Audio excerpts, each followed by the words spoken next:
নমস্কার বন্ধুরা। পশ্চিমবঙ্গে এসআইআরের কাজ শুরু হতে চলেছে। 2002-এর লিস্টে যদি আপনার বা আপনার বাবার বা মায়ের কারোর নাম থাকে, তাহলে আপনাকে অতিরিক্ত কোনো ডকুমেন্টস দিতে লাগবে না। এখন আপনি আপনার মোবাইল ফোন থেকে খুব সহজেই 2002-এর লিস্টে আপনার বা আপনার বাবা মায়ের নামটি খুঁজে ফেলতে পারেন বাড়িতে বসে। এর জন্য সবার প্রথমে আপনার মোবাইলে গুগল ক্রোমটি ওপেন করবেন। তারপরে সার্চ বক্সে লিখবেন election commission of India 2002 voter list. আমি এই লিঙ্কটি আপনাদের আলাদা করে ডেসক্রিপশন বক্সে দিয়ে দেবো। এরপর এই যে প্রথম লিঙ্কটা আপনারা ক্লিক করবেন ceoWestBengal.nic.in। এখানে আপনারা দেখতে পাবেন একটি জেলার লিস্ট খুলে যাবে। এখান থেকে আপনারা আপনাদের জেলাটি চুজ করে নেবেন। এরপর আপনাদের এসিটি চুজ করতে হবে।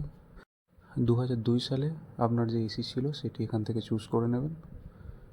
এটি ক্লিক করার পর ওই এসির আন্ডারে যতগুলি পোলিং স্টেশন আছে সেটি খুলে যাবে। এখান থেকে আপনি আপনার 2002 সালে যে পোলিং বুথে ভোট দিয়েছিলেন সেটি ম্যানুয়ালি খুঁজে নিতে পারেন বা সার্চ করে নিতে পারেন খুব সহজে। ক্রোমের এই ট্রিপল ডট মেনুতে গিয়ে find in page option click করবেন।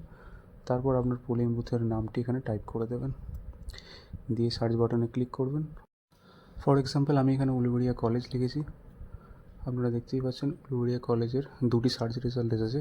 অনেক সময় একই পোলিং স্টেশনে একাধিক বুথ থাকে। আপনি যদি আপনার বুথ সম্পর্কে নিশ্চিত হন তাহলে সেটি চেক করবেন, আর সেখানে নাম না পেলে দুটোই চেক করবেন। তারপর পাশের এই ফাইনাল রোল এটা ক্লিক করলে এরকম ক্যাপচা পেজ ওপেন হবে।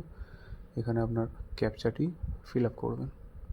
ক্যাপচা কোডটি অর্থাৎ এখানে যা লেখা আছে দেখে দেখে আপনি তাই টাইপ করার পর ভেরিফাইতে ক্লিক করবেন। এখন আপনার মোবাইলে 2002-এর ওই পোলিং বুথের লিস্টটি চলে এসেছে।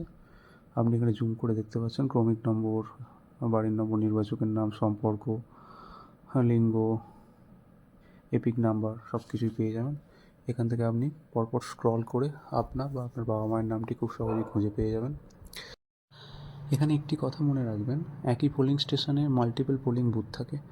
আপনি যদি 2002 সালে কোন পোলিং বুথে ভোট দিয়েছিলেন সেটি মনে না থাকে, তাহলে ওই পোলিং স্টেশনের আন্ডারে যতগুলি পোলিং বুথ আছে সবকটি পিডিএফ ফাইল ডাউনলোড করে নেবেন।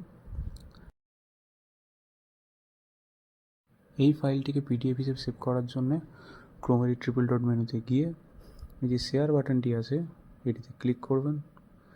শেয়ারে ক্লিক করার পর প্রিন্টে ক্লিক করবেন। তারপরেই দেখতে পাবেন এই ইন্টারফেসটি খুলে যাবে। আপনি চাইলে আপনার কাঙ্ক্ষিত পেজটিকে রেখে বাকিগুলো এইভাবে আনচেক করে দিতে পারেন, অথবা পুরো পিডিএফটি ডাউনলোডের জন্য ট্রিপল ডট মেনুতে যাবেন। তারপরে সেভ অ্যাজ পিডিএফে ক্লিক করবেন। করার পর এই ফাইল ম্যানেজারটি খুলে যাবে। এখানে আপনি সেভ অপশানে ক্লিক করে দেবেন, তাহলে এটি আপনার ফোনে সেভ হয়ে যাবে। Thank you.